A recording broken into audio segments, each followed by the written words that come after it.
Good morning. My name is Steve Riskin. I'm a senior program officer in the Institute's grant program, and I'm very pleased, I'm delighted to be welcoming you here to today's session, a session that's focused on an important relationship, that between the U.S. and Pakistan, and on the newly published work by Ambassadors Teresita and Howard Schaffer, How Pakistan Negotiates with the U.S., Riding the Roller Coaster.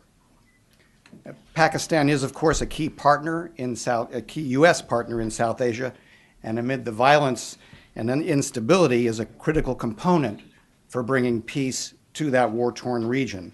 And not surprisingly, it's a high priority country for USIP. Several departments at the Institute are actively involved in working on Pakistan. The grant program has funded over the many years quite a few policy-oriented studies. One I would draw your attention to that is nearing completion is a study of Pakistani youth perspectives on the future of Pakistan undertaken by one of our panelists, Stephen Cohen. The grant program also has a dedicated grant-making mechanism that is funding projects on the ground in Pakistan. It is funding programs that are promoting dialogue and understanding across religious, cultural, and regional divides. It is working to strengthen Pakistani civil society in their efforts to work on nonviolent conflict prevention and resolution. And these programs are also encouraging counter-extremist voices to contribute to the public discourse. Now, other USIP units are also pursuing work on Pakistan as well. We have leading policy analysts and scholars like Moeed Yosef, who are having their imprint on the policy deliberations in this city. The Institute's Academy has provided conflict resolution training for women parliamentarians in Pakistan. And our religion and peacemaking program has for several years been working with Sunni and Shia ulama and madrasa administrators to develop and to publish educational materials, including a textbook for use in madaris in Pakistan, textbooks on subjects relating to peace, tolerance, and pluralism. And USIP also has been publishing several reports that are available out on the desk outside, several reports of late on Pakistan, and also there's information on upcoming events also out on the table. But the anchor for today's session is on the Schaffer's volume, the latest in the Institute's series on cross-cultural negotiation, a series you will hear more about in just a few minutes. At the core of USIP's mission are efforts to enhance the nation's capacity to prevent, manage, and peacefully resolve international conflicts, and this includes initiatives to develop knowledge and the tools needed to achieve those goals. It is our hope that this timely and groundbreaking study will provide the scholarly and policy-making communities with important knowledge and some practical tools that will enhance the prospects of success as these two countries navigate and negotiate this important, very complicated relationship through the difficult times ahead. Now, the Schaffers were uniquely qualified to undertake this study. They brought to the table very sharp analytical skills, the discipline to write a book, and the intimate knowledge of both U.S. foreign policy making, drawing on over 60 years of cumulative experience in U.S. government service, but combining that with their knowledge and understanding of Pakistan, its society, its institutions, and its role in the region. And I want to thank the Schaffers for all of their hard work and diligence in preparing this study. And I also want to thank our distinguished panelists for joining us today. Now, before moving to the panel discussion, I want to turn the podium over to Ambassador Richard Solomon. In addition to being the Institute's president for the past 17 plus years, Dick conceived and was really the prime mover behind the Institute's initiative on cross-cultural negotiation. And drawing on his extensive experience negotiating the opening with China back in the early 70s, he authored one of the earlier studies in this series on Chinese negotiating behavior. He was also the co-author of a more recently published study on American negotiating behavior, entitled American Negotiating Behavior, Wheeler Dealers, legal eagles, bullies, and preachers. And a few final notes, if you could take a moment to turn off your cell phones. It may interfere with the communications here. Also, I want to thank Kay Heckler, who has carried the heavy water in putting this both on the publication side, but also putting together this event. And finally, I just wanted to let you know that copies of the book are available outside for purchase, and the Schaffers have agreed to sign copies if you so wish. So welcome again, Dick.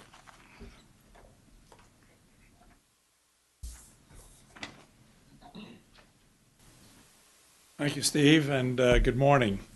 Sorry it couldn't be a nice sunny day, and I urge you all to not spend your time staring out the window at the Lincoln Memorial, but this is our third week in our new building, and we're still getting used to how we use these facilities, tweaking the sound systems and otherwise taking advantage of this remarkable piece of architecture. What I wanted to do was give you a little bit of context of our cross-cultural negotiating series, of which we're very, very pleased to have this as our most recent contribution. Why should we undertake this kind of a study? It gets fundamentally to the objectives, the charter of the work of the Institute of Peace. Conflict is all around us. Our objective is to try to prevent conflict from turning violent, and can we develop tools, techniques for managing conflict situations that will at least keep them under control, if not resolve them? Well, negotiating goes on in daily life in all sorts of ways, but clearly the objectives of government work is to try to more formally deal with other countries, and today with other non-governmental entities through negotiating procedures. Now, one of the things we discovered early on is that the State Department, its professionals are not explicitly trained in negotiating techniques. They are trained in how to deal with the interagency negotiations that are fundamental to creating policy positions, but there really is no formalized approach to looking at lessons learned, for example. And the reasons for that in part relate to the fact that the fundamental purpose of the State Department is to support our government in implementing its own policies, and so creating that policy consensus through the interagency effort is fundamental. And so almost anyone will tell you that 80 or 90% of the work of, let's say, an assistant secretary who is organizing a negotiation is trying to deal with his colleagues from other government agencies or within his own building in creating that policy consensus. Moreover, the State Department has been understaffed and under-resourced for many, many years. And so our diplomats, experienced though they may be, as learned as they may be, having learned on the job how to manage a negotiation, just don't have the time to sit back, take time off, and think about or draw lessons learned from their experiences. Unlike the military, again, much more amply resourced, does take the time to do what they would refer to as after-action reports. Good example was one of the more challenging countries to deal with is North Korea. And we initially did a study almost 18 years ago by Scott Snyder, who interviewed countries like Japan, Europeans who had dealt with North Korea. At that point, we really didn't have negotiations going. And he produced, I would say, an early version of what it's like to deal with this very unique country, a failed state, but one that nonetheless has proven to be a very effective negotiator. Well, when Ambassador Chris Hill finished 4 years of trying to negotiate with officials from Pyongyang on their nuclear program, I urged him to come to the Institute and spend even 6 weeks debriefing himself and talking with us about what his experiences were in dealing with the North Koreans. Well, he was never able to do that because virtually as he was leaving his post, he was called to a new assignment in Iraq, and our top-line diplomats are just in constant demand. And so what we have tried to do is fill that space and to try to do the analytical work, the drawing, the lessons learned, best practices that, in our view, should be part of the more formal training of our diplomats. As Steve Riskin mentioned, my own study was undertaken after I had worked for Henry Kissinger for 5 years in the early 1990s on the opening to China. Again, the Chinese, a country we hadn't really dealt with for over 2 decades, shocked Kissinger when he began his negotiations because his experience was with European diplomacy. And Henry was really intrigued and very impressed by the fact that the Chinese, they were not negotiating as communists, they were drawing on their own culture, their own traditions in the way that they managed the negotiation. And so after an extended period of watching Kissinger deal with Zhou Enlai, Mao Zedong, Deng Xiaoping, the other leaders, I left, and actually I went initially to the Rand Corporation and spent several years doing a study of Chinese negotiating behavior.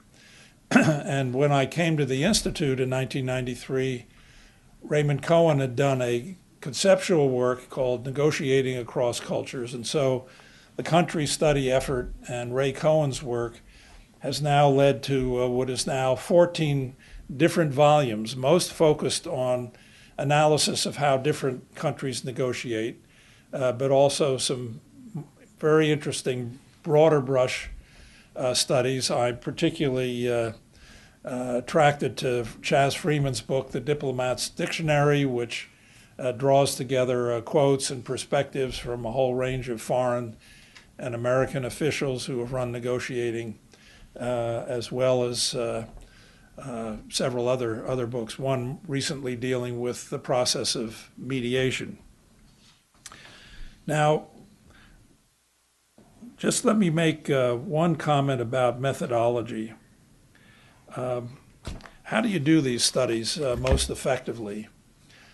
Clearly, if you can do them not in the abstract, but to work with people or draw in officials who have actually done negotiating, you're going to get a study that is much more effectively grounded in the way the real world works. So we're extremely pleased that the Schaffers, who, as Steve mentioned, have many, many years of formal government experience, bring that ground truth, if you like, to their work.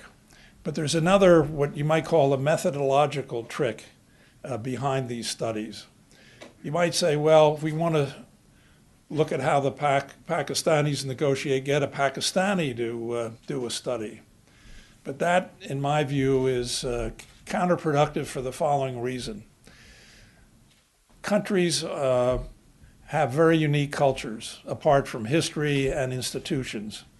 And generally, we're really not, if you're of a culture, you're really not as conscious of what is unique, distinctive about it. And so the trick or the approach that we try to pursue is to get someone who has practical experience but is not from that culture to actually do the study, because the foreigner, if you like, is much more conscious to that which is distinctive, if not unique, about the way a given country, its officials manage negotiating. And again, if you look at this stack of studies that we've done, you'll see that we've pursued that approach. So we hope that you will find this newest study to our stack of our body of work on this subject of value. What we will be doing is using these studies as part of our professional training work. And one of the things that this new facility here gives us the opportunity to do in a much more convenient way, particularly for the officials from the State Department, the Foreign Service officers who are working virtually right across the street, is to get them, give them the opportunity to interact with those who have done these kinds of studies to raise their skill levels in negotiating behavior. So again, we're delighted to have this first opportunity to convene the study that we'll hear from today. And Tezzy and Howie, we're delighted that you've been able to participate. Steve Cohen, again, a longtime colleague. He and I were on the best policy planning staff in the State Department not too many decades ago. And Moeed Yosef, our friend here, will be, and colleague, will be moderating the session. So thank you very much. Thanks, Ambassador Solomon. Once again, welcome everyone for coming here.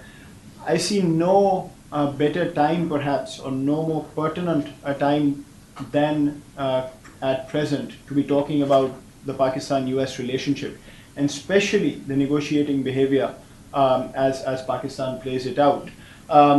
We are talking on a day when Pakistan's intelligence chief has been in town yesterday, held meetings. There's been a lot of talk about Pakistan in the press. Today you've seen front page news, Pakistan all over it. And as we move to 2014 and beyond in Afghanistan, I think the single most critical element of this relationship is going to be negotiation. As we get into reconciliation, as we get into how we move forward on Afghanistan, I think it's really going to get down to the Pakistani and American diplomats to sit down and work out how things are going to move forward.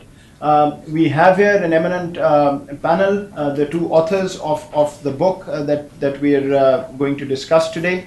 Let me just introduce them and then I'll tell you how we'll proceed. Ambassador Howard Schaffer is a retired American Foreign Service officer, and he spent much of his 36-year career working on South Asia.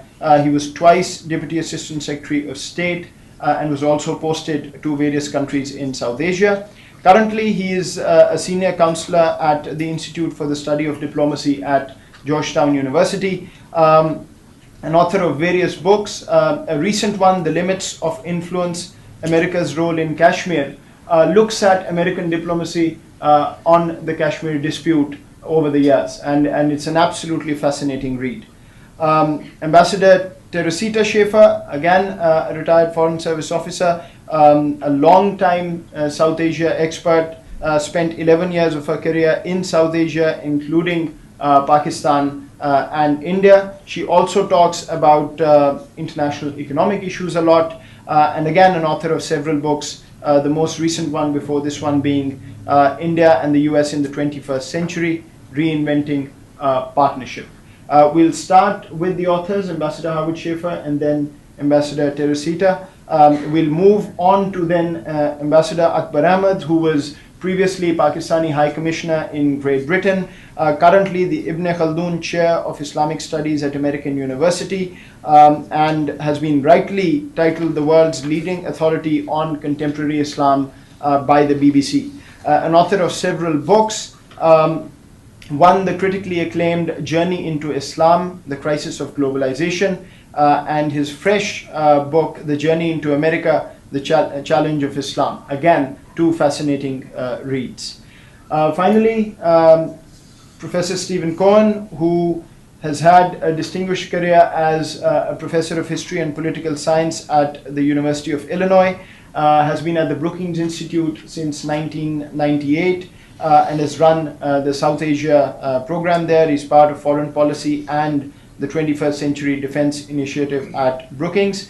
Again, an author of at least 14 books, author or co-author of at least 14 books, most recent one being Arming Without Aiming, India's Military Modernization.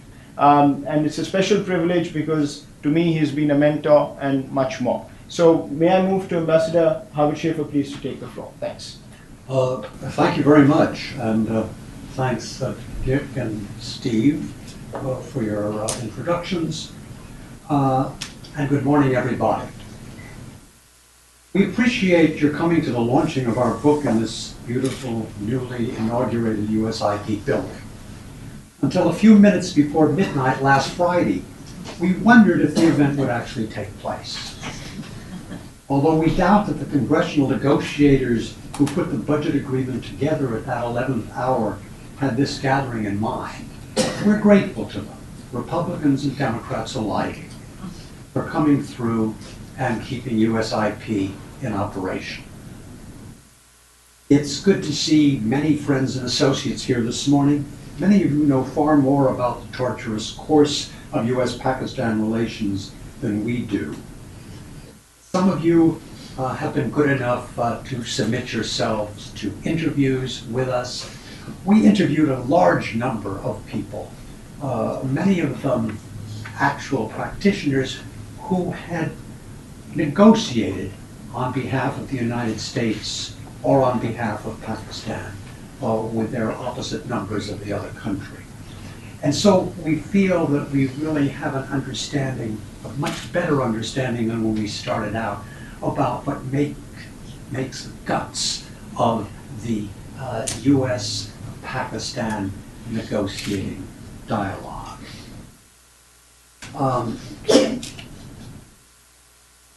Tazy and I, then a married couple of 3 years standing, first came to Pakistan on diplomatic assignment 37 years ago. Our second son was born at our house in Islamabad. We've been following developments in the country with great interest, often mingled with anxiety, ever since.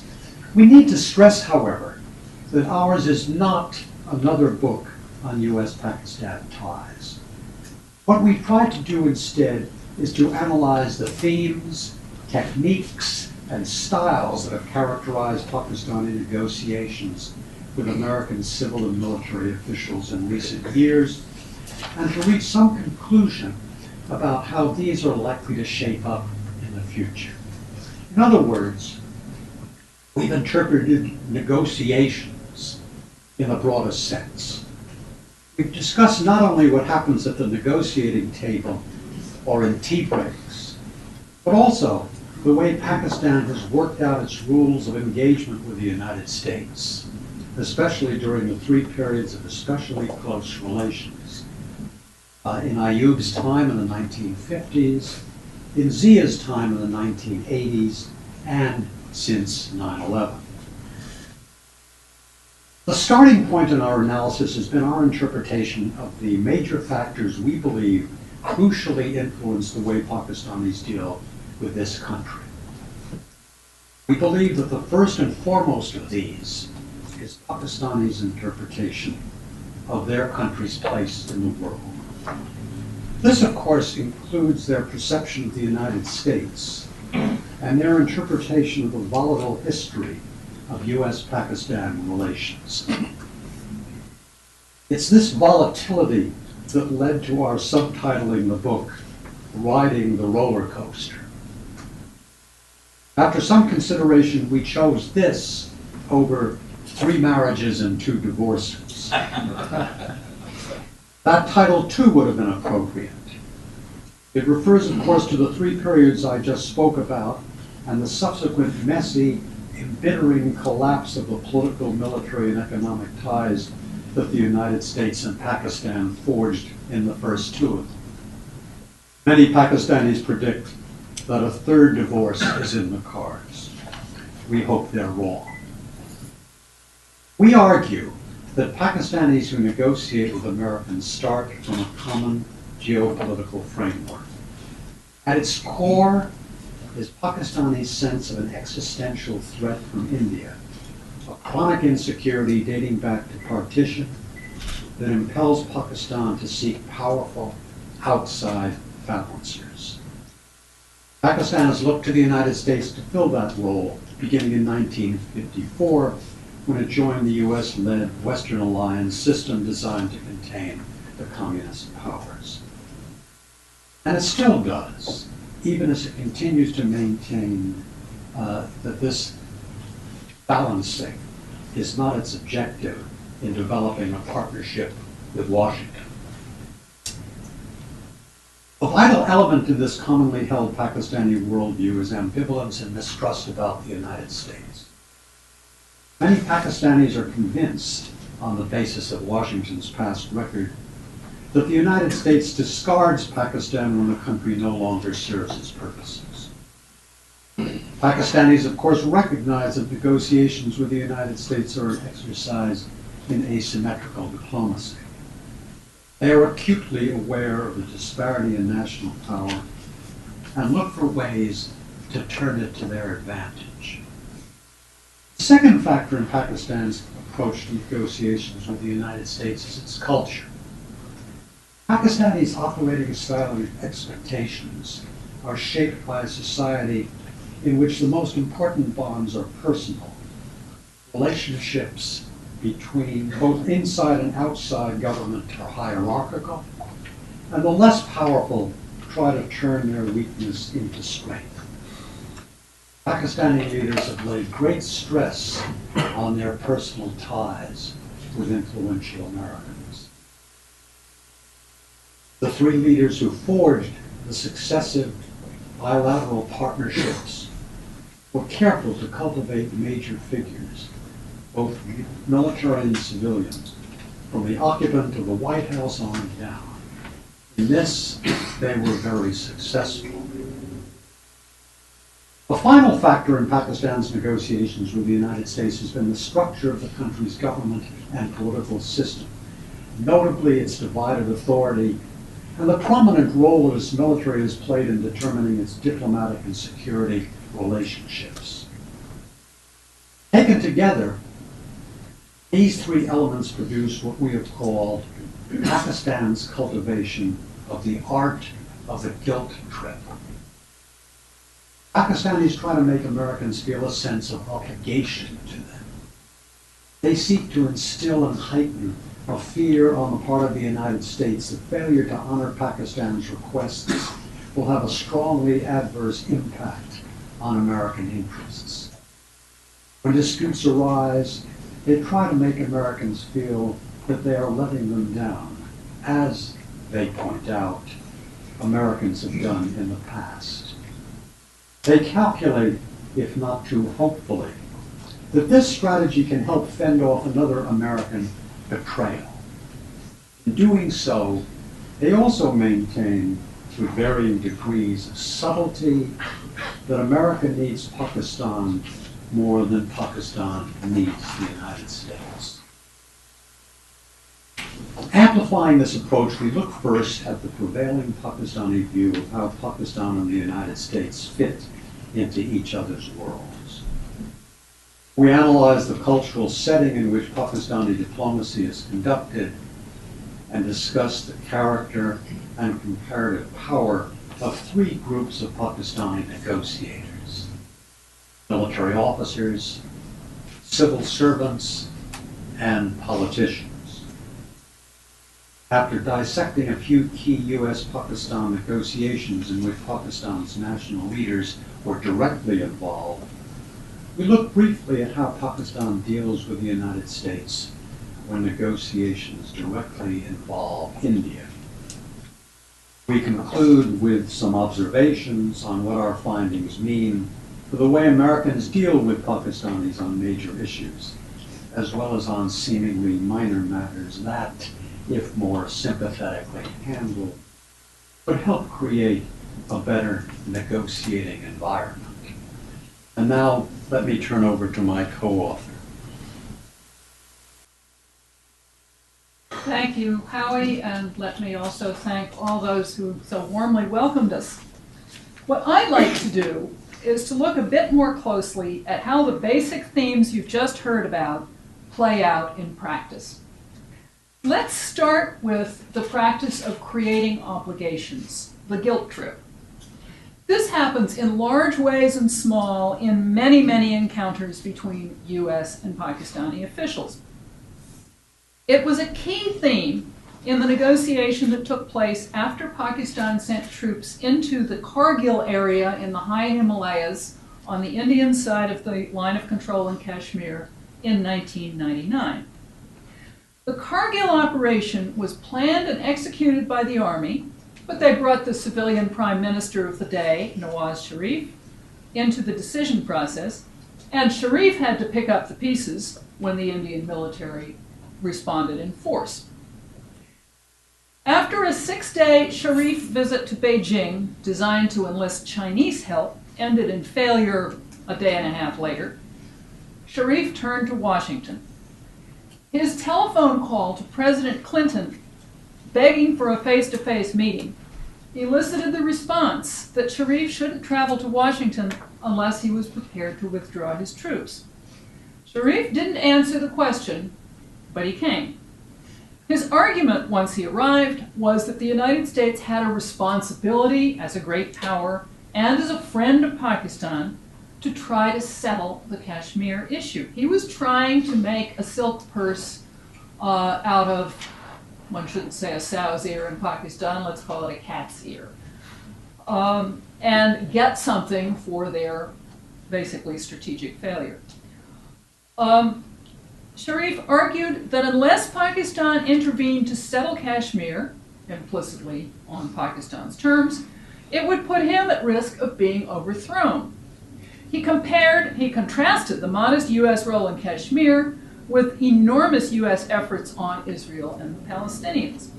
This argument was a classic example not only of the guilt trip, you heard all those obligations going by, but also of using Pakistan's and his own government's weakness as a trump card. What one observer in the workshop we held before we finished the book referred to as maintaining the lower hand.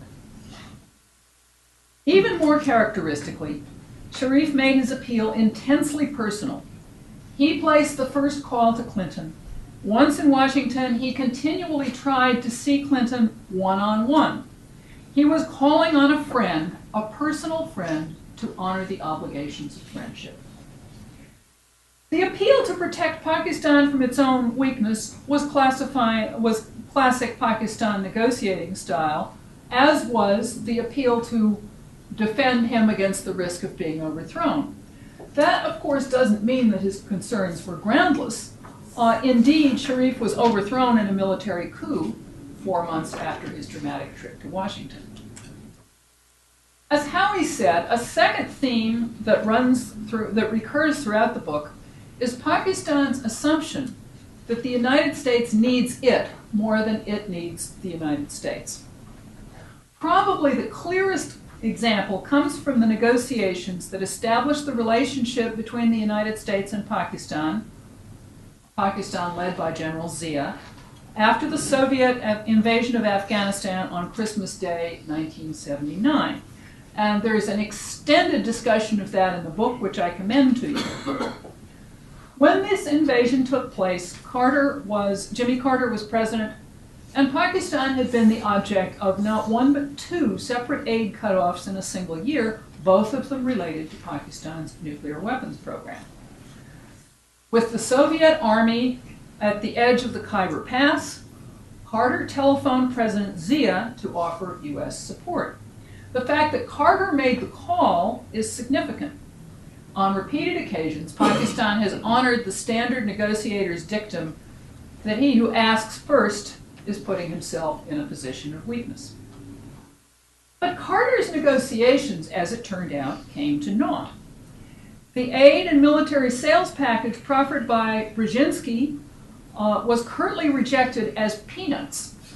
Now, we are convinced, based on extensive interviewing, that this peanut remark was not an insulting reference to Jimmy Carter's peanut farm in Georgia, but an illustration of a different problem, namely the danger of using idiomatic expressions when you don't totally possess all of the facts that may be relevant to the phrases you're using. But the real reason that Pakistan turned down Brzezinski's offer was that it assumed it could do better. As the 1980 approached, Zia made the calculation that Reagan would win and would offer better terms, that the United States needed Pakistan more than the other way around. So he, in effect, walked out of the store to recalibrate the bargaining based on his judgment that the U.S. would have to come to him. And come it did, soon after Reagan's election.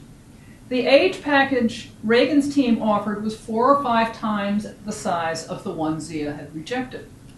To implement it, Reagan worked with the Pakistanis to get legislation enacted that would make aid possible, establishing a new and higher policy threshold for Pakistan's nuclear weapons program before the U.S. would be required to cut off aid. This threshold was of course reached in 1990, occasioning the second U.S.-Pakistan divorce and ushering in 10 years of bad feeling. But Pakistan's decision to bet on its essentiality to U.S. policy worked for a decade before that happened. Not a bad record. A third characteristic is the tendency not to recognize that the U.S. too has red lines. The clearest example of this was the U.S. aid cutoff in 1990. From the beginning of the Reagan administration, and especially since the enactment of the Pressler Amendment in 1985, that's the legislation I referred to a minute ago, U.S. officials had repeatedly reminded their Pakistani counterparts that this legislation would require the United States to cut off aid if Pakistan came to, in the words of the amendment, possess a nuclear explosive device.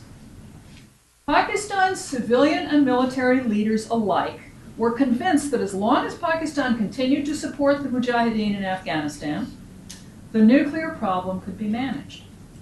In this case, both the U.S. and Pakistan misplayed things. The U.S. did not involve the top military and intelligence leadership in its efforts to persuade Pakistan that the nuclear cutoff threat was a serious one. And the Pakistan military, looking on the U.S. government as a mirror image of their own, assumed that if the message was not coming from those they looked on as their best friends, the Pentagon and CIA, it must not be serious. When the cutoff became inevitable in 1990, it came as a terrible shock to Pakistan. One senior official told me, "You never told us." We were both involved in the telling. They didn't hear it. These themes, and there are others as well in the book, but you're going to have to read the book for that, and the basic framework we described are very much in evidence in things that have happened since the book was completed. Take, for example, the Raymond Davis case, which is at the heart of today's front page stories. Last January, you will recall, a person attached to the U.S. Embassy in Islamabad, a CIA contractor, it later developed, shot and killed 2 men in Lahore who he believed were either stalking him or trying to rob him. Over nearly 2 months, he sat in jail. The two governments argued over whether or not he had diplomatic immunity, and the newspapers in Pakistan reverberated with demands for him to be hanged. On March 18th, he was released, quite suddenly, following a payment of blood money to both families as provided for in Islamic and Pakistani law, a payment that the U.S. government stiffly asserted it had not made. There's a lot one could say about the underlying situation, but let's just look briefly at some of the features of how the two governments tried to resolve it. Initially, they followed the standard diplomatic playbook, trying to have him quietly and quickly released and expelled from Pakistan on the basis that he had diplomatic immunity. It didn't work. The U.S. had been sloppy, it turns out, both in the claims it made on his behalf and in its paperwork. 2 people were dead, actually 3, one of whom was a bystander run over by a car that was trying to speed to Mr. Davis's rescue. The foreign minister was advised by his staff that Davis did not have full immunity and dug in his heels. When he was dropped from the cabinet, his opposition became a political cause célèbre and basically boxed in the civilian side of the Pakistani government. And the Army and Intelligence Service, ISI, were genuinely and deeply furious that the CIA was apparently conducting surveillance against military organizations friendly to the Army. Perhaps more importantly, the U.S. had a talented but brand new ambassador in Islamabad who hadn't really had time to develop personal relationships. He relied on the assurances of Pakistan's president and prime minister, who in the end could not deliver either the army or public opinion. So the cultural setting and the structure of Pakistan's government were aligned against the kind of settlement that would have been ultimately least painful to the U.S. government and arguably less publicly painful to the Pakistan government. The real negotiation, of course, took place behind closed doors and involved primarily CIA and ISI. We are not privy to any of the details. What hints we've been able to find out or read between the lines make clear that this is another case of Pakistan's military assuming that the United States needs them more than the other way around, and consequently playing hardball. And I think that's what we still see in today's paper. You'll see the New York Times story has the greater amount of detail and is talking about hundreds of people being kicked out of Pakistan, all CIA contractors being kicked out of Pakistan, and the Pakistan intelligence chief, who is, as we've noted, in Washington, demanding that no operations take place in Pakistan without ISI having consented to them. In the end, the Davis case was settled when ISI became interested in settling it, and the mechanism for doing so drew on Pakistan's Islamic heritage. One thing that may wind up being an outcome of this case, it's hard to tell at this point whether it's likely to be permanent or not, but at least for the time being, the Pakistan military establishment seems to have revised its estimate of who its best friends are in the U.S. government, and CIA doesn't make that cut. They are probably both going to be subtly negotiating to change that and put CIA back on the best friends list, but we'll have to talk about that sometime down the road. So, what should U.S. diplomats learn for future negotiations? Let me cite 5 lessons. First, focus on culture. Sometimes you have to play two-type. In other words, use American culture, be yourself, and draw on the strengths of American culture, and I would say that one of those is that when negotiating, Americans generally try very hard not to say anything untrue or commit to something they can't deliver. I think that regardless of whether Pakistan's culture operates the same way, that's something Americans should continue to do. But sometimes you have to play contrary to expectations, and a key concept here is honor, which many Pakistanis don't see as part of the American cultural makeup, except that it is. And when it is, I think it's important to say so. It's going to be a bracing revelation. Second, also in the cultural arena, but perhaps the most important cultural dimension, is build personal relationships. Take the time necessary to develop these. That's tough for Americans. We're in a hurry. We're scheduled. We've got a plane out of there. We want deliverables. The Pakistanis do too, of course, which is something that they like to gloss over when complaining about how focused we are on deliverables. But personal relationships really are critical. Third, understand who has authority and how far, if possible, that authority goes. Americans tend to be drawn to the military, a more can-do organization than its civilian counterparts. They are necessary but not sufficient, especially when you have a civilian government. And in both cases, we need to hear with extra ears to pick up not just the words, but the music, the intent behind them. This applies especially when one's Pakistani counterparts seem to be dissembling or withholding information. One needs to ask why and assess whether the dissembling is itself a message that needs to be heeded. Fourth, develop incentives and leverage that go beyond aid. If all you have is a hammer, everything looks like a nail. Americans can come across sounding as if they're trying to buy Pakistani loyalty. This is not a good message in a culture that prizes honor. Fifth, and most importantly, recognize the potential of our relationship, but also its limits. The strategic partnerships between the United States through the years have ostensibly been based on an assumption of shared strategic interests. This assumption is only partly true. Pakistan's sense of insecurity and focus on India means that its priorities are different from those of the United States, and sometimes its objectives are different. Pakistan will pursue its own strategic interests first.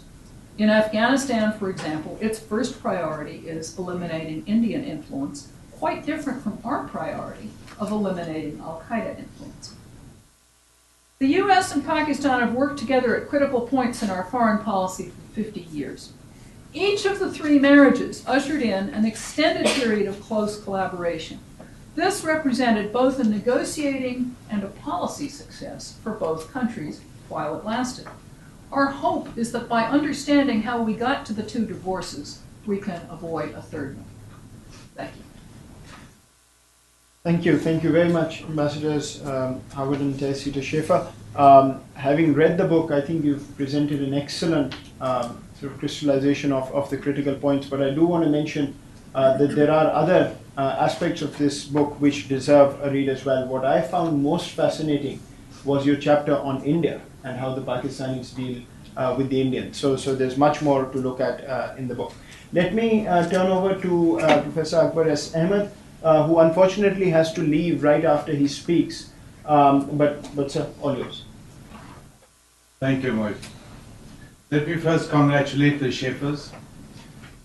There's no greater pleasure for a panelist than to read top scholars in their top form.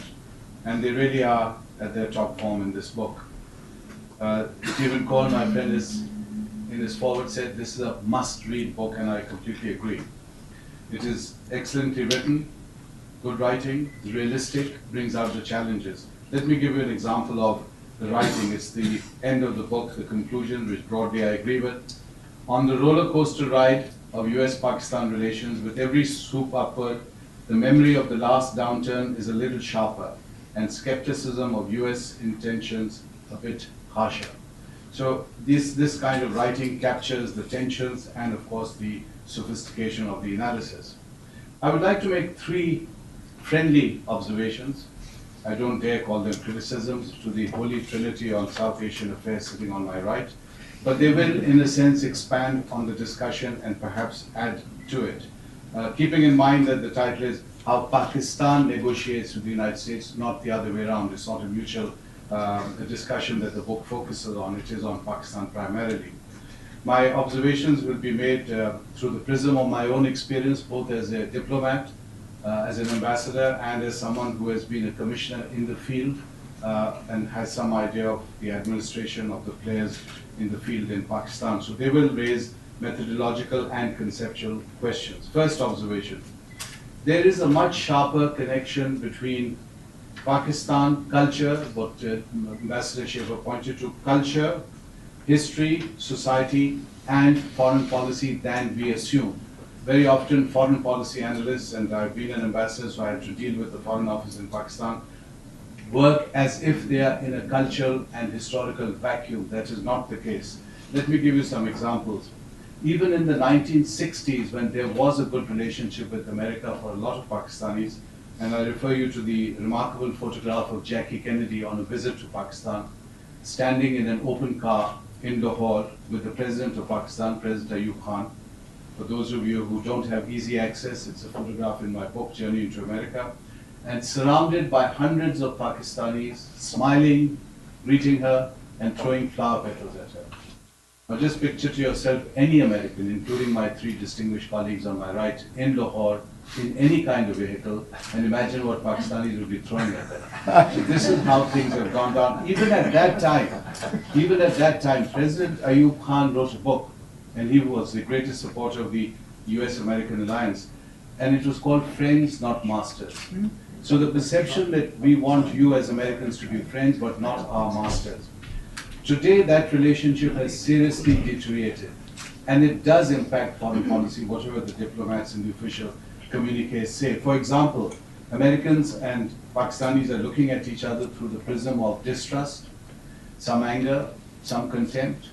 In Pakistan today, Pakistanis, perhaps not our ambassadors, and I know that a lot of the references in this book come from very distinguished Pakistani ambassadors. I wish there was a more stronger social sciences perspective to support the thesis.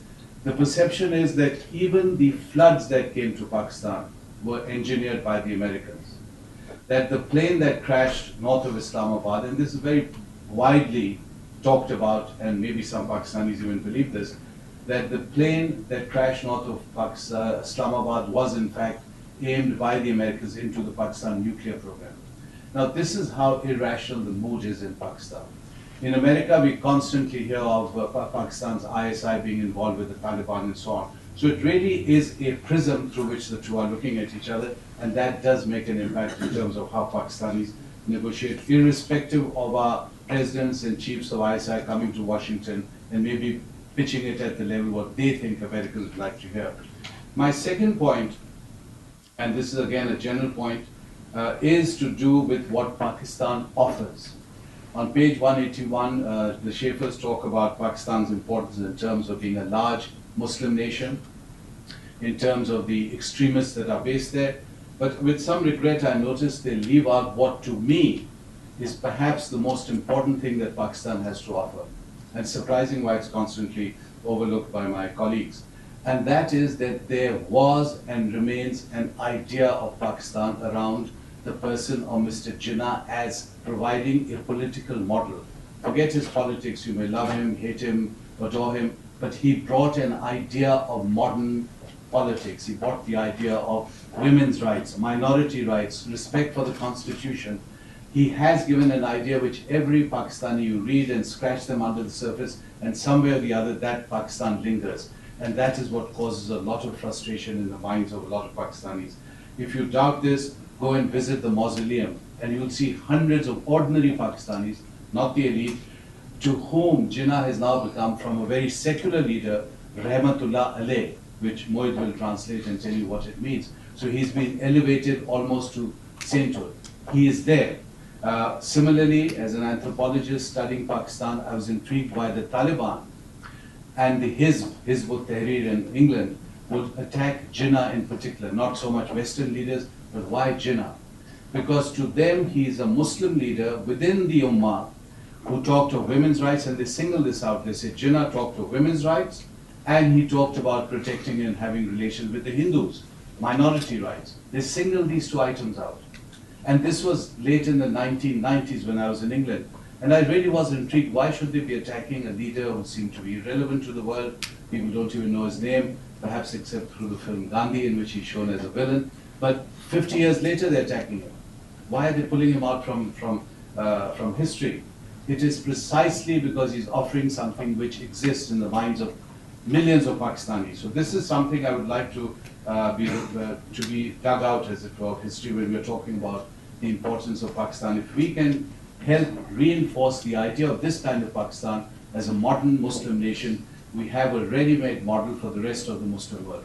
It may not have worked out, it's in crisis right now, perhaps the graph is lowest ever in terms of history, law and order collapsing, a corrupt and incompetent government and so on, but it is there, it can be brought out, it can be reinforced, and if we don't acknowledge it, I don't think we even have an idea how to bring it out. My third point deals with the notion that Pakistan somehow starts in 1947. Israel and Pakistan are both states made around the same time with an idea of a religious tradition, with an idea of a historical tradition, a cultural tradition. To Pakistan, history and culture matter. And you cannot simply say 1947, here we are, Pakistan starts. Pakistan doesn't exist in 1947. Maybe if Jinnah's 1946 withdrawal from the proposal to divide Pakistan was accepted by Nehru, and we have a very prominent friend of mine, Professor Prabhu, sitting here, maybe there would have been no Pakistan. So Pakistan starts zero, but yet Pakistan comes with thousands of years of history, particularly the last 2 centuries. So everything we need to understand about Pakistan and how it negotiates with the United States, with India, with Kashmir and so on, has roots, has deep roots. And the history of Pakistan in terms of the mid-19th century, when the Muslims of India rise with the Hindus in the subcontinent in 1857, when the Muslims then react in two ways. One, the creation of Aligarh, and secondly, the creation of Deoband, two distinct ways of engaging with modernity. From the Aligarh movement comes Iqbal and Jinnah and a lot of the future leadership of Pakistan, including Ayub Khan. So again, this consciousness of how history is playing itself out, I see this very much as a historian and a sociologist of that part of the world, how even the debates and conflict and the violence today, that you have the Taliban who are inspired by one aspect of Deoband, and I want to emphasize that Deoband does not promote violence, but perhaps one extreme wing would be involved in defending Islam, and they would see defending Islam as allowing themselves to be violent. The Taliban are inspired by the Deoband model, if you like, and how Aligarh even today inspires not only the Jinnah model, but leaders as recently as Benazir Bhutto would be inspired by that particular model. So once again, the importance of understanding foreign policy, certainly Pakistan's foreign policy, in terms of its history and culture. Because if we don't acknowledge this, the whole history of Kashmir to Pakistanis, they may not be that aware of it, but it does go back over a century. And they will start with that. They will start, in fact, how Kashmir was a Muslim state ruled by Hindu rulers and so on. So the importance of constantly understanding this when negotiating with Pakistanis, because they will at some stage bring this up. So with these three observations, I would like to once again congratulate the Schaffers. It's an excellent book, a great contribution, and something that I hope will stimulate the kind of discussion and the kind of issues that I've raised this morning. Thank you. Thank you very much, Akbar Sahab, and I realize that you have to leave. Ambassador Schaffer has an observation on what you've just presented, and then we'll thank you again. I want to thank Akbar for bringing up the issue of the Jinnah legacy. What we have argued is that the definition of Pakistan's Islamic identity is one of the most vexed issues in Pakistan, and I certainly share Akbar's hope that Jinnah's legacy will be reclaimed in more recognizable form by those who speak for Pakistan and will achieve the place it deserves in the international ummah. Tezi, thank you. I mentioned this because when I was making the Jinnah film in Pakistan, we were filming there, and some of you may have read the controversies and some of the nonsense in the media. It became a national debate, and I wasn't even aware of what I had touched, because I was touching the foundations of Pakistan, how every Pakistani looks at Pakistan. And that's why for me, suddenly I realized that Jinnah wasn't simply someone in the office paintings. Why, when the Taliban come to negotiate with the chief secretary of the frontier province in the 1990s, before 9/11, they insist that the chief secretary remove the painting that hung behind his chair, the painting of Jinnah. And to his shame, to his eternal shame, he does that. Otherwise the Taliban won't talk to him. I realized the debate because hundreds of Pakistanis attacked the project, the film, because I was showing that Jinnah was essentially a man who accepted Hindus, Sikhs, everyone as Pakistani. In 1947, he continuously reached out to the minorities. His statement that I will be the protector general of the Hindu minority is a remarkable statement. He spends his Christmas, 25th of December in Karachi with the Christian community in a church. So people personally attacking me in editorials and so on, and saying that Jinnah was actually a straight warrior with a sword in one hand and the Quran in the other. And also hundreds of ordinary Pakistanis, women particularly, and the young supporting me. So I could see suddenly there was a much, much stronger and a bigger debate about identity than just about a film. And it will help us a great deal if we understand that at the basis of Pakistan's idea of itself, perhaps missed by outsiders, there is somewhere a blurred, not so discernible, sometimes misinterpreted, but there is the founding father. And for Pakistanis, Jinnah is literally what Washington, Jefferson, and Franklin are for Americans. So we can't simply remove that from the scene, because if we do, we're leaving out a very important part of Pakistani identity. Thank you once again, Akbar Sahab, for joining us and giving us your thoughts on this. And thanks again for coming. Thank you so much.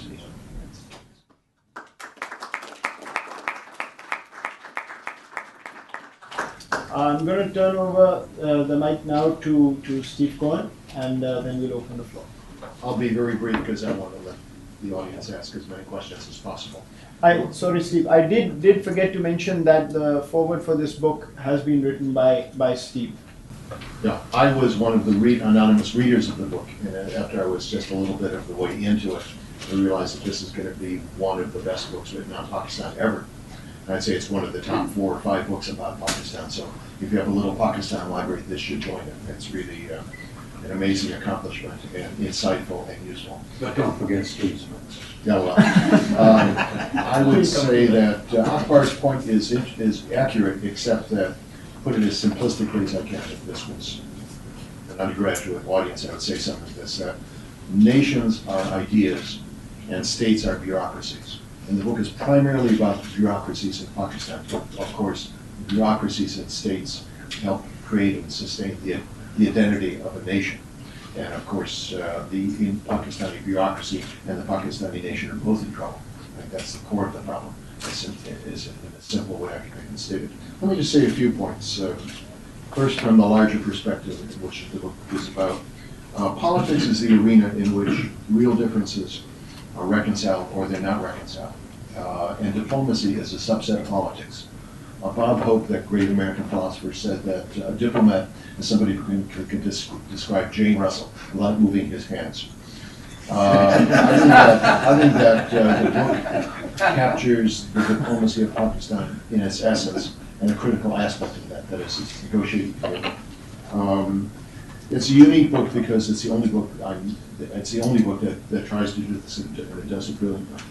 I'll just say just one more comment, I think, and then get to the audience. The current cliche of U.S.-Pakistan relations, I think instigated by a Pakistani, possibly a friend of mine, is that there's a trust deficit. And I trace this back to Mahmoud Durrani, and I've emailed to Mahmoud back and forth about this.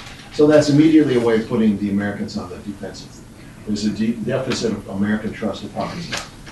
We won't talk about Pakistani trust of America, that's another issue. But from an American perspective, and I think this goes to the heart of the way in which American diplomats see things, there's a verification deficit. And both Dick and I worked for a president who coined the phrase, trust but verify. And I think that one absence in the relationship is our inability to verify the things that Pakistanis are telling us, whether it's the support for Taliban in Pakistan, whether it's the integrity of the nuclear weapons program, well, a whole range of subjects. Because in some ways it's an amazingly non-transparent country. And so I think that between but I do share the Schaffer's hope that it's not an irretrievable situation. And I agree with Akbar's point that the idea of Pakistan, the Jinnah idea of Pakistan, is really a workable idea, but it's got to be made to work. It's under challenge and competition from a whole range of other sources. Whether it'll survive or not, I think, is one of the biggest questions we face in the modern era. Because Pakistan, as everybody knows, is not a trivial state. It's an important state. It's had a terrorist production line. It's got a lot of nuclear weapons. It will soon be the world's 3rd or 4th largest nuclear weapons state. So it can't afford to fail comprehensively. And I think the book will enable American diplomats and American scholars to understand this better. I think it'll also be very important for Indians to read. At the recent Bellagio conference I had, many of us agreed that one of the key variables in Pakistan's future will be the India-Pakistan relationship, because that's where the army lives. And India steers the Pakistan army, and the Pakistan army steers Pakistan. So if we're going to tinker with variables, if we're going to make influence change in policy, how Pakistan negotiates with India is a critically important chapter. So let me stop there. Thanks, Steve. Brief and crisp as always. Let me ask the authors again if they have any reactions to what has been said before we open up. I didn't want to comment on a few of the things that Akbar said. The idea of Jinnah, the idea of Pakistan. I think that one of the problems American diplomats face is an unfamiliarity with Pakistan. We find the situation, I think, getting worse now that Americans are ordinarily assigned posts in Pakistan for only a year. When they're there, they find themselves behind the walls of embassy or compounds. They have very little opportunity to find out very much about Pakistan. They don't have much time to learn about Pakistan before they go out. And it's hard, I think, for some to take very seriously their assignments there when these assignments are so truncated.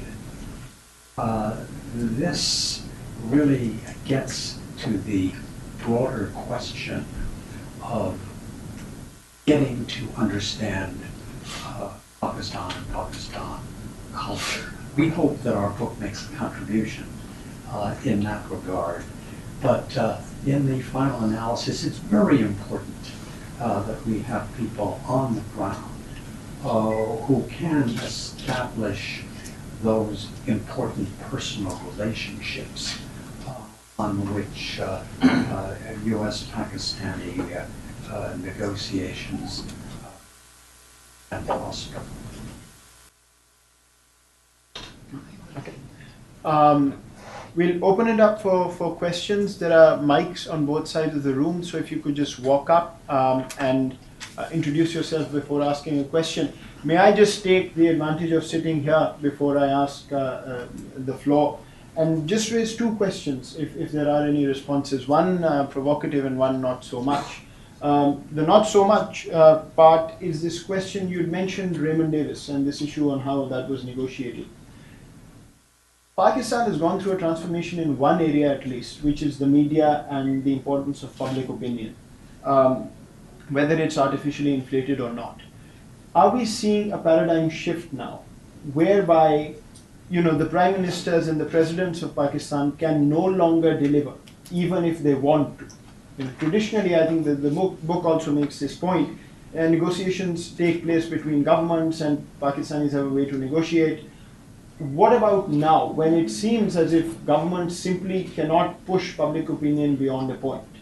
And the second point I had was, I often wonder how much the narratives that are set about different countries, Pakistan certainly being one with a very hard narrative in this town, matter to American diplomats when they negotiate with these countries. Diplomats are also individuals taking some context out of where they belong. So if Washington, the public sphere, think tanks, set a certain narrative about particular countries, right or wrong, how much does that impact when diplomats actually go out and negotiate on the other side? Okay, let me start with your first question on the media. I think that the two recent incidents shed some light on your question. One was the uproar in Pakistan over the Kerry Lugar bill, which, as you recall, was supposed to provide $1.5 billion in economic assistance to Pakistan every year for the next 5 years, but which sparked a tremendous outcry because buried in the congressional fine print, of which the Pakistan government was perfectly well aware as the legislation was being drafted, were some provisions that angered the Army, including a reference to the U.S. government needing to report to Congress on what was happening by way of civilian control of the military. The second example was the Davis case. In both cases, the uproar in public opinion and in the media really boxed in the government. Does this mean prime ministers and presidents can no longer deliver? Not necessarily, but you have actually in both of those cases a civilian government that was widely regarded as weak, a situation that infuriated the army, and that had all of the ingredients, particularly the Davis case, to infuriate a lot of people in the arena of public opinion. I don't mean to suggest that the reports, particularly in the Davis case, were created by the Army, but the flames were certainly fanned by the Army. And in the case of the Kerry Lugar bill, I think there was an even stronger Army role, because I don't see that as having generated the same spontaneous outrage. So when you have the media available for amplification, and when it is a mostly free media that's available for the Army to amplify, it becomes very difficult for a weak civilian government to prevail against the wishes of the military.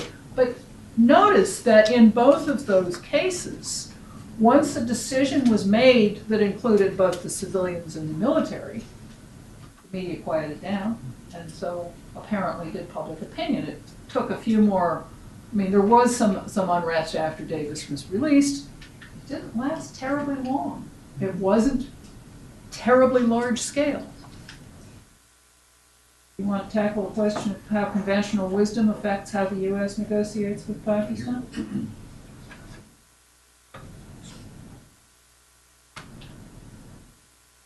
Yeah, I think conventional wisdom certainly affects the way the United States negotiates with anyone.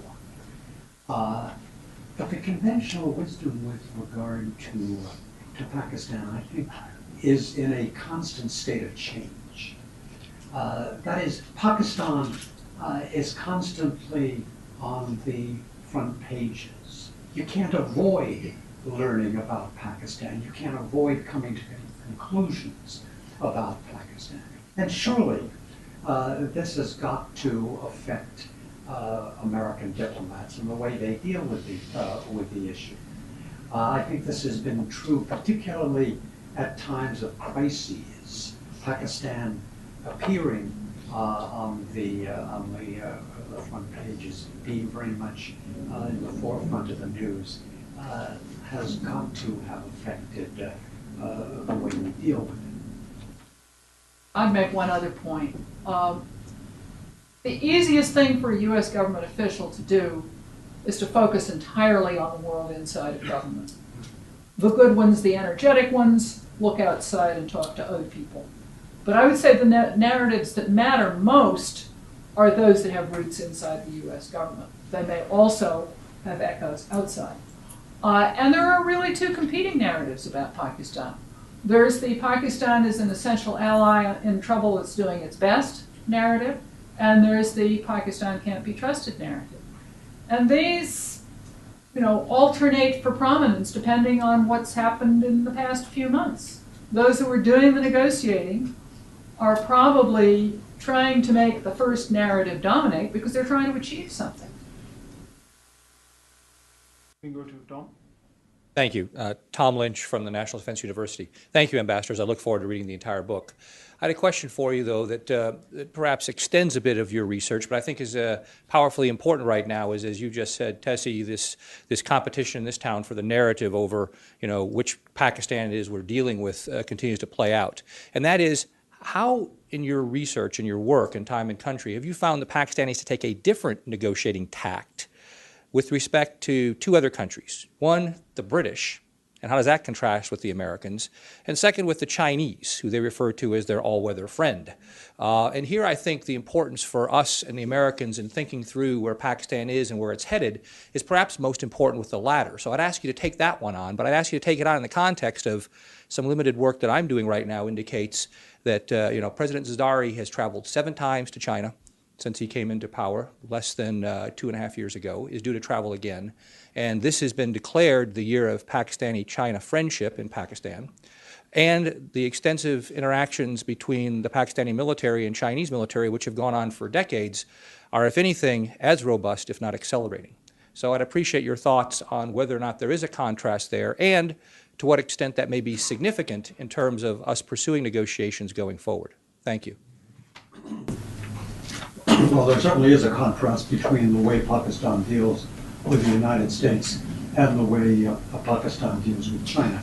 China is seen as Pakistan's enduring friend. They speak, the Pakistanis do, of an all-weather alliance. Pakistanis welcome Chinese. The difference between Chinese willingness to let them have their own domestic political world and the tendency of the United States to intervene or at least to comment. It seems to me that over the years, Pakistan has been far more willing to allow the Chinese to, in a way, get away with policies which, had they been pursued by the United States, would have been the subject of considerable criticism. One example of that is the shift in the Chinese position on Kashmir, which had originally been a four-square support for Pakistan, and now takes a line which is not that far removed from ours, that India and Pakistan should settle the problem bilaterally and peacefully. One interesting aspect is that the Pakistanis are prepared to heed the Chinese when the Chinese do have something to say about developments in Pakistan. And I think the best example of that came at the time of the Red Mosque incident in Islamabad, when Islamic extremists attacked Chinese citizens in Islamabad, and the Chinese promptly got in touch with the Pakistanis to protest in a far more effective way than I think we could have under similar circumstances. In any event, this was, I think, one of the developments which led General Musharraf to attack the mosque in that incident. But by and large, over the years, the Pakistanis have looked to the Chinese support, and, as I've tried to say, have been willing to cut the Chinese far more slack than they have us. I would add two thoughts. First of all, with the Chinese, Pakistan, as far as we can determine, doesn't play hardball. But also, the negotiations with China are carried out with the utmost discretion. Even when Nawaz Sharif went to China during the Kargil crisis, 6-day visit, lots of delicious dinners. When he left after a day and a half, raising a lot of eyebrows, there was nothing in the joint communique that screamed problem. There was a rather bland reference to the line of control, but it didn't have any imperative verbs attached to it. So the Chinese style with Pakistan makes it a lot easier to bury problems, and of course that's reinforced by the relatively close Chinese society.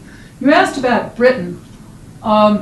Frankly, the relationship with Britain no longer is critical to Pakistan's international posture. Britain is not one of the big outside balancers, so that most of the negotiations they carry out with Britain are likely to have to do either with immigration or with trade. We didn't do the interviewing that would give us a basis for answering your specific question, but I think you have a contrast between two relationships that are intensely important and one that is considerably less so. Hi, my name is Nadia Shah. I'm a graduate student from American University, and I had a question that's kind of similar to Moeed's. I was wondering, have you seen the negotiation tactics change or intensify with the introduction and rise of independent media in Pakistan? Very good question. What's happened, I think, is that a lot of things which might not have been carried out in public now are. And that definitely complicates life. It does so in any diplomatic undertaking. It hasn't yet had a major impact on how Pakistani negotiators deal with the international media, but it has meant that they're very conscious of their own media environment. And again, if you have a civilian government that is weak and that is widely perceived as playing second fiddle to the army, they're going to be very gun-shy about their own media environment. Let me add to that the Pakistani diplomats make use of this much freer media in arguing points. That is, they will say, how can we do this? We'd like to do this, but how can we do this given that editorial that appeared yesterday in Navai Vakt? It's a useful diplomatic tool, which I must say was certainly not available to the Pakistanis when we served in Pakistan a long time ago, and when there was no free media to speak of. I'm Seth Oldmixon. I write the blog AmericansForPakistan.com. And I'd kind of like to continue on this discussion of media and narratives and public diplomacy. But I want to ask, yesterday Huma Yusuf spoke at the Woodrow Wilson Center on Pakistan's media, and something that came up at the very end that I thought was very interesting was she observed that the U.S. does not really have Urdu speakers in Pakistan available for media discussions. And so in the Pakistani media, you have a lot of this sort of one-sided discussion, and especially in taking the recent example of the Raymond Davis case and the way that the public opinion was able to box in the government to a certain position. I'm wondering what impact public diplomacy has on the ability for high-level negotiators to negotiate positions openly. I was at Huma's talk yesterday, so I will take that one. Let me talk first about the language issue. We both learned Urdu. We both converse fairly easily in it. I would observe that it's a long step from easy conversation to easy interviewing. I mean, I could probably do an interview in Urdu, but only if I spent 2 days really boning up on what exactly I wanted to say and thinking about turns of phrase that were professionally satisfying, as opposed to the relatively sloppy language that gets you past a conversational situation. I don't think the U.S. has a whole lot of people in the Foreign Service whose Urdu is at that level. It's got, I mean, with short tours in Pakistan and with security restrictions, it probably has relatively few people who can reach our level of Urdu. I think that is a disadvantage. I think it would be an advantage to the United States to be able to field more American-looking faces, American officials who can articulate a policy position in Urdu. But I'm not sure it would really revolutionize things. And what I'm thinking of is the experience we had a couple of years ago when we agreed to do an interview in English for one of the new TV channels. The style of interviewing is to ask nasty, nasty questions. They aren't necessarily difficult questions, especially if you're working in your mother tongue. But they are designed to constantly put the interviewee on the defensive and to make the interviewee look bad and inept. And so consequently, I would have to really think about how much additional exposure to that style of interviewing would really benefit the United States. I think you would want to have perhaps some of it, but you'd also want to, as long as you're trying to get into the electronic media game, you want to think about whether the setting is such that your words have a fighting chance of being heard. This interviewer started off his interview, this was what, 3 years ago, 2 years ago? 2 years. 2 years ago, by saying, well, why doesn't the United States just leave Pakistan alone and go away? And we said, well, is that really what you want? But all of the questions were of that sort. And whatever you say is probably not going to sound like you've hit one out of the park. Yes, that was not a very happy experience for us. Because after that first question, it went only downhill. But we ended up saying a few words, a few personal words in Urdu. And I think that still can have a beneficial effect to know that Americans care enough about Pakistan as a culture, as a people, to make some effort to learn the national language. Very difficult now to do that. Tazy has mentioned these very short tours of duty.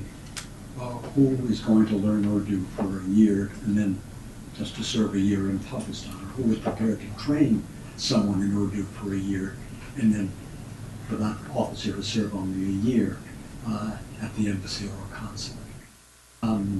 But I think that we need more broadly to look at the whole question of assignments and try to find some way, difficult as it may be, to have longer assignments and for officers, at least a few of them, to be competent in the Urdu language. I do think both of you are being quite harsh on your Urdu skills, knowing how well you speak. But Steve? Urdu नहीं बोलते. I think that this is a sidelight. I think when Mr. Davis has his movie, we'll find out whether he speaks Urdu or not. I suspect he didn't know any language, maybe even English, and was there to try to verify our suspicions about what Pakistan was up to. But again, the lack of transparency in Pakistan forced the American government, I think, to send people like Davis over there, or a whole squad of people, to meddle in Pakistani society and wound up killing somebody or several people. But I'm sure he had no language skills whatsoever. There's certainly a very funny clip. Yes, there's certainly a very funny clip on YouTube of him being investigated first up by the police, where he seems to have absolutely no clue because they keep on speaking in Urdu to him. I'm Barry Jacobs. I've known Ambassador Schaffer, particularly Tezi, for some time, and I know Steve since I was Public Affairs Officer at the American Embassy in New Delhi from 1985 to 1988. My question is, Ambassador Howard Schaffer, in dealing with or in defining the underlying premises for much of Pakistan's view of the United States, how strong is the belief that when push comes to shove, the United States prefers India and always will? And I must say, I had 12 years with the American Jewish Committee where I worked closely with the Indian American lobby in the Congress and others, and I suspect that they're right if that is their underlying belief. And I would only add, in the Chinese changing their position on Kashmir, how much of that do you think is because they're interested in economic relations with India, which kind of proves the point? I think that concern about U.S. sympathy for India and its being a cause for the United States to treat Pakistan harshly has grown a great deal over the years. I think it's been particularly acute since the end of the Cold War, when we have made such advances in our relationship with India. But it's always been a problem. I think it's a more acute problem now, and I think that the great fear on the part of Pakistan is that we will shift to a robust relationship with India, and that will inevitably have a deleterious impact on our relations with Pakistan. But But I don't see it, looking back, as the pattern in Pakistan's concern. I think more broadly, it's just been a question of the United States no longer needing Pakistan, dumping Pakistan, discarding Pakistan, as some Pakistanis have put it to me, like a used Kleenex. The India aspect becomes more important in recent years. Did that influence the question of Kashmir and China? That's my Yeah, let me talk about that. The Kashmir, the China position on Kashmir is actually a little bit more complicated. Howie said that China had moved away from a position of stout support for Pakistan on Kashmir and towards a more even-handed position. They subsequently didn't express a change in their Kashmir policy, but began making life difficult for India in ways that touched on Kashmir, for example, by refusing to issue Chinese visas to residents of Kashmir in their passports and insisting on doing it separately on a separate piece of paper. And moreover, I mean, there have been a number of other things which have made the strategic rivalry between India and China brought it much closer to the surface in recent years. So I think that what's happening is that China's economic relationship with India matters more than it did, but China is also playing them both to India's great discomfiture. So I don't think that the Pakistanis are likely to be very discomfited by that, but I can assure you that if they were, Americans would be the last to hear about it from them. Yeah, I talked to Pakistan Army friends before, during, and after the U.S. opening to India. And that opening, which I supported, persuaded them, proved to them that we were aligning with India against Pakistan. So from their perspective, China is a natural ally. China provided them with nuclear technology, military technology of all sorts. So their distrust of the U.S. is actually good grounding. On our side, we were unable to see either the Bush administration or this administration. And that's South Asia, India, Pakistan, Afghanistan are an integrated strategic whole. And you can't treat them or develop strategic plans for them by bureaucracies which have different loyalties, CENTCOM versus PACOM and so forth. And I think that's part of our problem in seeing the region strategically is our organizational hang-ups and the division with which we have. Zara Zaman, Voice of America. My question is, you have covered the themes of how Pakistan negotiates with the U.S., but do you feel there is any understanding on both sides, Islamabad and Washington, about how the two negotiate with each other, and has there been any evolution in their tactics to better respond to the other side in terms of getting better results or at least having more effective negotiation? What we've tried to look at is the characteristics that have endured over a long period of time. And I think that, as we've described in the book, there is a very strong common element that has been around with minor modifications for 50, 60 years. Now, have things evolved over time? Absolutely. The circumstances change. You've had civilian governments and you've had military governments. You've had periods when the kind of the centerpiece of U.S. foreign policy was right in Pakistan's neighborhood, and other periods when it wasn't. And this affects how both sides manage the relationship.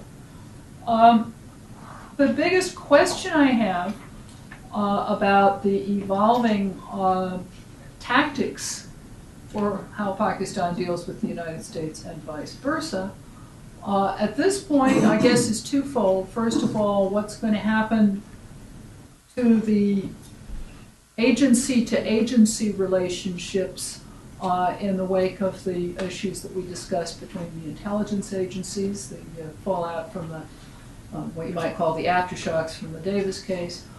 Second, and much more important, is what is going to happen in Afghanistan. Now, I'm one of the many people who believe that Pakistan is fundamentally much more important than Afghanistan.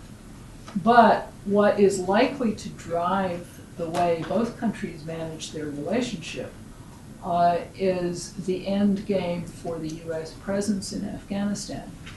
Pakistan is determined to be at the center of that negotiating process, something which has led to problems between Pakistan and the U.S. more than once already.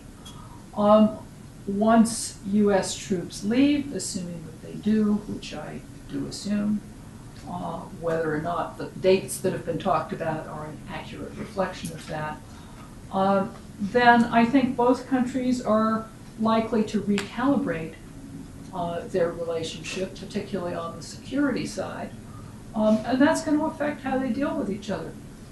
You will notice that we've said relatively little about negotiations that took place during the periods when Pakistan and the U.S. were estranged. And the one major exception to that was our discussion of the unsuccessful U.S. effort to persuade Nawaz Sharif's government not to test a nuclear weapon after India had done so. I think that would probably have been an unsuccessful effort no matter how you rearrange things, but certainly 1998, 8 years after the United States cut off all military ties and all economic assistance, the U.S. relationship didn't really have enough in hand, nor did the U.S. team offer enough to even think about dissuading from Pakistan from that kind of a decision. So that if you have a serious estrangement, that's going to affect what both sides expect to get out of the relationship. I think one interesting aspect now, in contrast to the other periods where we've had a close political, economic, and security relationship with Pakistan, is the absence of a strong personal relationship between Pakistani leaders and the leaders of this country. Certainly, Zia, Musharraf, Ayub had all pursued, and very successfully, as I said, these close relationships. They don't exist now. We can talk about strategic dialogues. God knows, American military and intelligence leaders move back and forth, but there isn't any longer, as far as I can see, that same connection at the top, which was such a distinguishing characteristic of the periods when our relationship with Pakistan flourished. And that's a very important point. If you're looking at the civilian side, the two candidates for building that kind of a relationship would be President Zardari, who has a kind of a problematic past, and Prime Minister Gilani, who is a lovely guy, but whose first official visit to Washington after becoming Prime Minister was a disaster, because he didn't seem to have very much to say, and he therefore, I mean, the idea of civilian prime minister has a lot of resonance in Washington, but this particular guy didn't get the same kind of resonance, partly because he was, badly advised on how to structure his trip, but partly because he's a player from a different kind of stage. He's more of a district politician. My name is Dick Rosen. I'm with the Council for a Community of Democracies, and my question is prompted by what was said about the tradition of Jinnah in Pakistan's culture and values. And it occurs to me that the common interest in democracy and the role that it has in playing an element of building commonality between the two countries would obviously be a very important factor in negotiations between the two countries. And so I would like to know what role that has or has not played, and why it has or has not in our negotiations with the Pakistani. Let me also take this question, and then I'll give the three panelists the last word.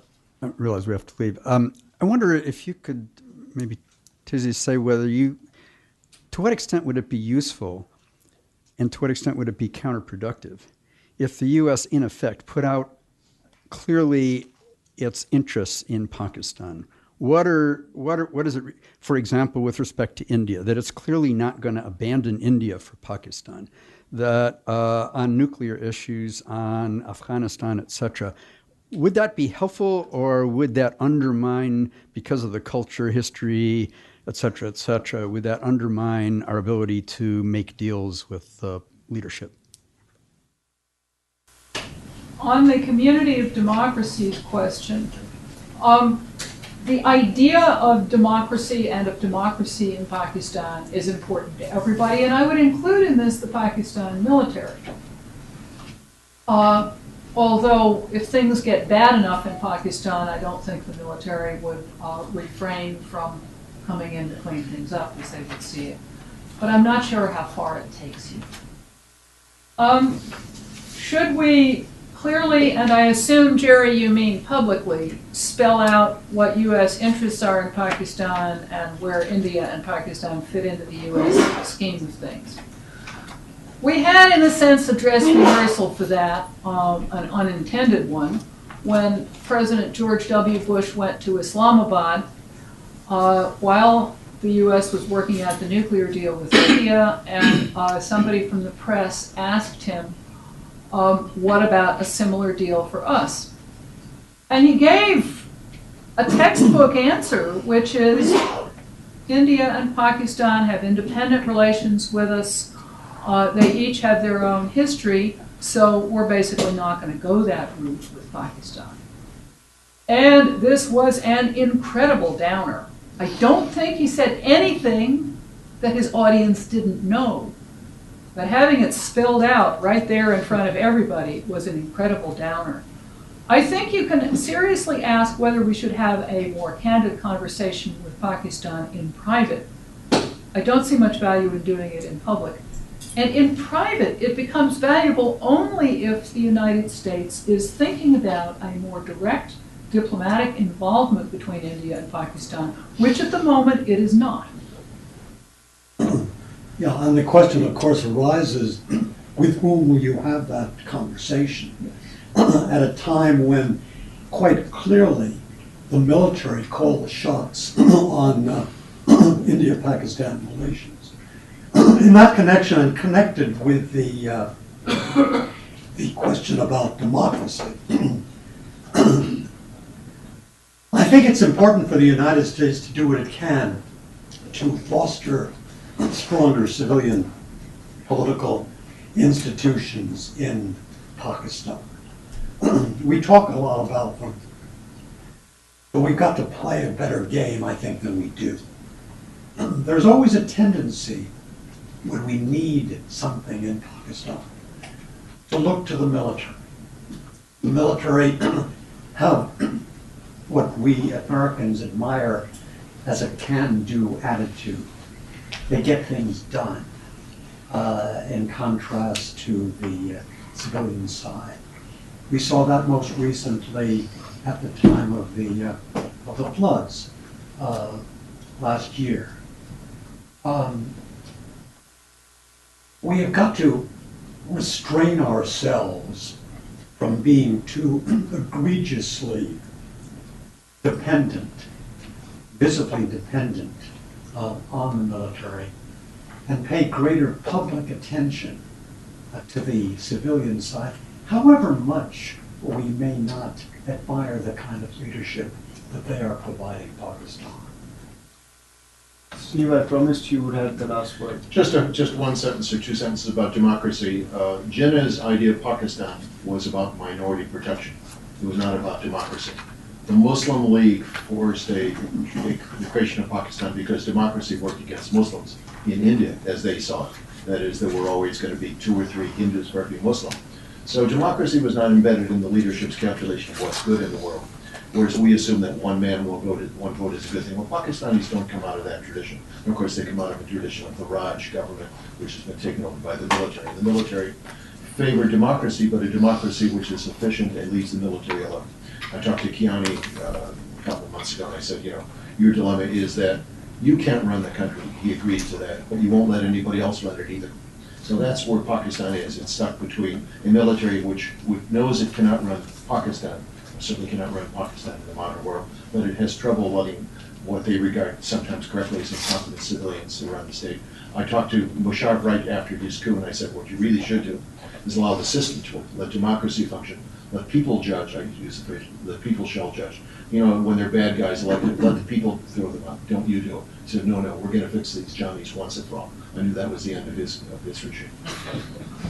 Steve, thank you. Thanks again to the ambassadors and Steve for a very, very interesting and elaborate discussion. Again, I would remind all of you that there are books outside for sale. Please join me in thanking the panelists once again.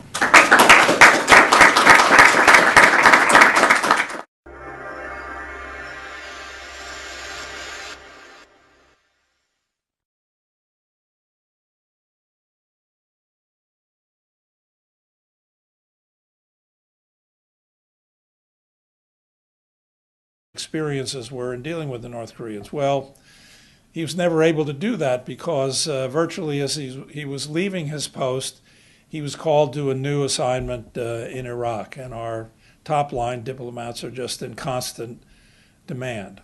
And so what we have tried to do is fill that space and to try to do the analytical work, the drawing, the lessons learned, best practices that in our view, should be part of the more formal training of our diplomats. As Steve Riskin mentioned, my own study was undertaken after I had worked for Henry Kissinger for 5 years in the early 1990s on the opening to China. Again, the Chinese, a country we hadn't really dealt with for over 2 decades, shocked Kissinger when he began his negotiations because his experience was with European diplomacy. And Henry was really intrigued and very impressed by the fact that the Chinese, they were not negotiating as communists. They were drawing on their own culture, their own traditions in the way that they managed the negotiation. And so after an extended period of watching Kissinger deal with Zhou Enlai, Mao Zedong, Deng Xiaoping, the other leaders, I left, and actually I went initially to the Rand Corporation and spent several years doing a study of Chinese negotiating behavior.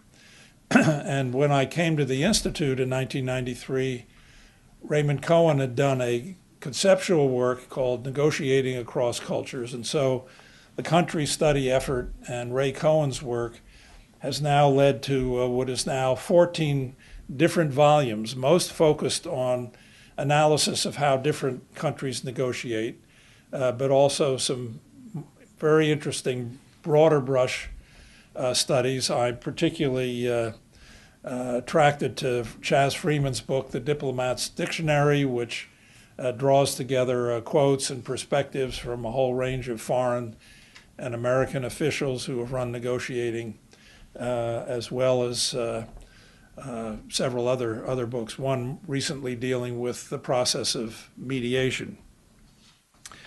Now, just let me mention Negotiating behavior, wheeler dealers, legal eagles, bullies, and preachers. And a few final notes, if you could take a moment to turn off your cell phones. It may interfere with the communications here. Also, I want to thank Kay Heckler, who has carried the heavy water in putting this both on the publication side, but also putting together this event. And finally, I just wanted to let you know that copies of the book are available outside for purchase, and the Schaffers have agreed to sign copies if you so wish. So welcome again, Dick.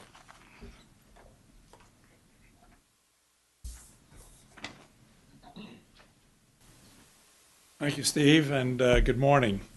Sorry it couldn't be a nice sunny day, and I urge you all to not spend your time staring out the window at the Lincoln Memorial, but this is our 3rd week in our new building, and we're still getting used to how we use these facilities, tweaking the sound systems and otherwise taking advantage of this remarkable piece of architecture.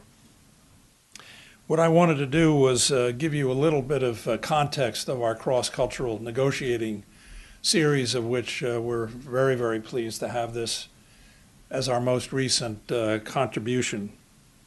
Why should we undertake this kind of a study? It gets fundamentally to the objectives, the charter of the work of the Institute of Peace. Conflict is all around us. Our objective is to try to prevent conflict from turning violent. And can we develop tools, techniques for managing conflict situations that will at least keep them under control, if not resolve them? Well, negotiating goes on in daily life in all sorts of ways, but clearly the objectives of government work is to try to more formally deal with other countries and today with other non-governmental entities through negotiating procedures. Now, one of the things we discovered early on is that the State Department, its professionals are not explicitly trained in negotiating techniques. They are on subjects relating to peace, tolerance, and pluralism. And USIP also has been publishing several reports that are available out on the desk outside, several reports of late on Pakistan, and also there's information on upcoming events also out on the table. But the anchor for today's session is on the Schaffer's volume, the latest in the Institute's series on cross-cultural negotiation, a series you will hear more about in just a few minutes. At the core of USIP's mission are efforts to enhance the nation's capacity to prevent, manage, and peacefully resolve international conflicts, and this includes initiatives to develop knowledge and the tools needed to achieve those goals. It is our hope that this timely and groundbreaking study will provide the scholarly and policy-making communities with important knowledge and some practical tools that will enhance the prospects of success as these two countries navigate and negotiate this important, very complicated relationship through the difficult times ahead. Now, the Schaffers were uniquely qualified to undertake this study. They brought to the table very sharp analytical skills, the discipline to write a book, and the intimate knowledge of both U.S. foreign policy making, drawing on over 60 years of cumulative experience in U.S. government service, but combining that with their knowledge and understanding of Pakistan, its society, its institutions, and its role in the region. And I want to thank the Schaffers for all of their hard work and diligence in preparing this study. And I also want to thank our distinguished panelists for joining us today. Now, before moving to the panel discussion, I want to turn the podium over to Ambassador Richard Solomon. In addition to being the Institute's president for the past 17 plus years, Dick conceived and was really the prime mover behind the Institute's initiative on cross-cultural negotiation. And drawing on his extensive experience negotiating the opening with China back in the early 70s, he authored one of the earlier studies in this series on Chinese negotiating behavior. He was also the co-author of a more recently published study on American negotiating behavior entitled American Negotiating.